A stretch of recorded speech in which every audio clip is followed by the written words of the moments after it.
What's up, y'all? I am your girl, Coach Nora, and I'm coming at you with a message for today. So the message that I want to give you is, what do you do when you are your own manipulation?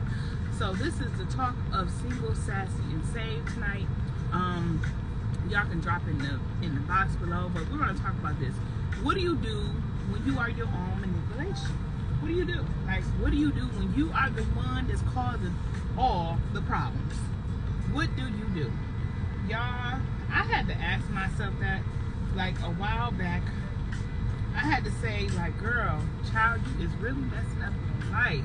Like, why are you doing this to yourself? So the number one thing I said to myself was, I'm gonna put that on pause. So the number one thing I said to myself, you know, this is not just being too sensitive.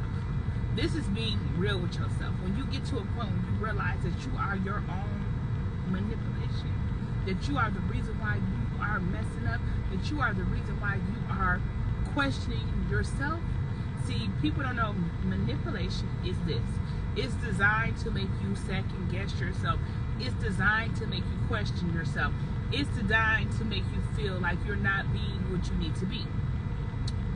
So often we rely on that version of ourselves rather than the real version of ourselves. It's not love, it's not support or care. It is simply, you know, I'm doing too much. I'm really doing too much. I really am doing too much. I'm disgusted with the things I cannot control. So I'd rather lie to myself than tell myself the truth. I'd rather tell myself a lie than to tell myself the truth. Healing starts when you start to trust your instincts over your words. I want y'all to like just get to a point where y'all know you gotta try this. When someone's behavior makes you feel off, ask yourself, is it something in me that's making me feel off, or something they're saying that makes me feel off?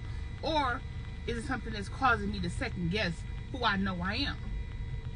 One of the things I had to do was, like, I had to get outside the manipulation part of just, you know what, always wanting to say yes.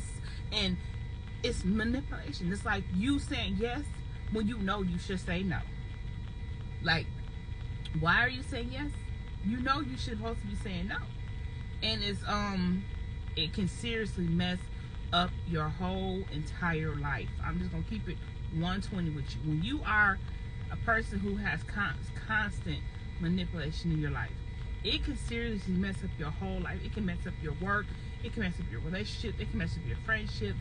And I know this for a fact because I ruined a friendship that had been thriving for 15 years.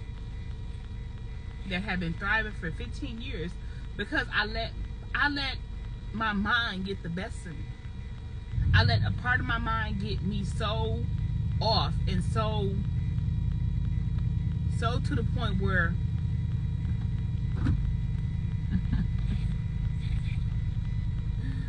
I let a part of my mind get me so off and so to the point where I really didn't know who I was as a person because I was doing everything that was not who I needed to be. And I think when I got to the point of realizing what I did was wrong, it was way too late. That is what manipulation does. It will have you doing things that you don't normally do. Sabotaging friendships, sabotaging jobs, sabotaging home life, sabotaging relationships, sabotaging everything. But I want to tell you this. You cannot ignore this stuff, right? You can ignore the signs of manipulation. If you are constantly second guessing yourself, that is a sabotaging moment, and it's also manipulation with yourself. You have to take away your own choices and go against yourself to do what you really need to do for you.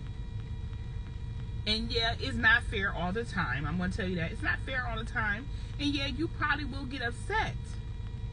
But I'd rather be upset than fall down the line later where I feel like I done hurt somebody and I'm not who I need to be. And you really got to start speaking up for yourself. And start setting some boundaries, even with yourself. and give yourself the respect you deserve, and quit lying to yourself about that thing that you know is not right. And another thing is that you need to understand how powerful you are. See, the mind plays tricks on you. The mind has its own mind. It plays tricks on you. And you got to realize how many attacks am I going to take? Like, why am I going to take all these attacks? And you got to start chilling in your own lane. And half of the time, you got to realize that that manipulation does not have as much power as it thinks it does. And quit complimenting manipulation, because this would, look, you got to starve it. And you have to be a representative of you at all times. You have to take audit on yourself. Yep, I said take audit on yourself, because you are the only one that can change you. So you have to take audit on yourself and realize, look, hey sis, like, you know, we did that last time, and I know you're not expecting to get a different result this time, so we might not want to do that this time. And because I had to do this recently. Like, I had to tell myself recently, nope, I'm not willing to lay down with nobody, and I'm not willing to sacrifice nothing that I got going on with God to please my flesh. I'm not willing to do that, because, like, it can all be good in the beginning, but then it might not all be good in the end. Like, come on. Like, you gotta really get to the point where you say, you know what, it's time to clean up house, and it's time for me to quit manipulating myself, and I gotta bring things back to normal. And you gotta realize that you have to stop using those emotional manipulations to get people to do what you want them to do. You could always communicate clearly. Instead, you got in your head. Now you want to do something else. Now you're playing the innocent victim when they tried to mess you up, or you tried to mess you up. Now you want to play victim. And I'm going to tell you right now, that victim mentality will have you stuck. It will have you stuck playing the blame game. And part of manipulation is that nobody's to blame. You won't even blame yourself. Like, you'll blame everybody else. What I'm going to tell you right now, from my own point of standards, is that when I realized that I was a full manipulator, I had to get to a point where, like, you know what? God created me a clean heart and renew me in the right mind, because I don't want to be doing that. I don't want to be doing that. And I think you got to get to a point in your life where you realize that, you know what? Hey, I can't do that no more. I got to stop. I'm not doing that in this season. I'm going to do what I want to do, but it ain't going to be that way. Okay? So I say this to the listener. Manipulation is so real. But you are the key factor to that. Once you know how to manage that correctly, get that in control, stop manipulating yourself and stop trying to manipulate others, you will be a better person, and get out that victim mode, because you are not a victim. You are the doer. So you cannot be a victim too. So we gotta get clear understanding, right? That we're gonna do better. We're not gonna walk around here trying to manipulate people, and we're not gonna let people manipulate us. And the signs of a manipulator is somebody that always wants you to do what they want to do. You never want to do what I want to do. And you are always want to be with you, would never want to be with me. So you gotta get it right and just get to a point in your life where you say, you know what, I'm not letting anybody manipulate me no more. I'm moving forward, and I'm moving forward into the best version of me. I do not want to do anything outside the norm of me. So I love you guys. I trust you.